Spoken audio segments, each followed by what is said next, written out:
भीमा कामासाठी मुंबईला आला होता.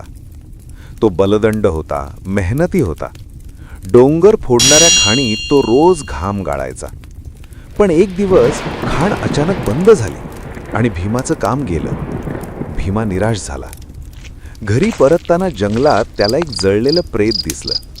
त्या राखेत सोन्याचे छोटे तुकडे चमकत होते. भीमाला कळलं, श्रीमंत माणसाच्या अंगावरचं सोनं जळल्यावर राखेत तसंच राहतं. त्या दिवसापासून तो श्रीमंत माणसं मरायची वाट पाहू लागला आणि मग तो जळालेल्या राखेतून सोनं शोधून घरी आणू लागला. बायको म्हणायची, हे काम चुकीचं आहे, पण भीमा ऐकत नव्हता. एका रात्री बाजूच्या गावात एक श्रीमंत माणूस मेल्याचं त्याला कळालं. भीमा अंधारात स्मशानाकडे गेला. त्यानं प्रेताची जागा शोधली, पण काही लांडगे आधीपासूनच प्रेत उकरत होते. भीमानं त्यांच्याशी झुंज दिली. त्यात तो जखमी झाला.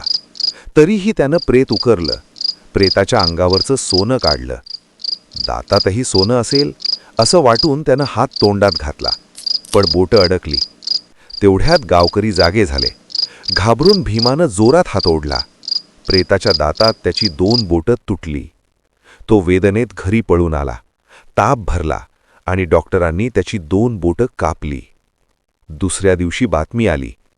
खाण पुन्हा सुरू झाली, पण काम करणारी भीमाची 2 बोटं कधीच परत आली नाहीत.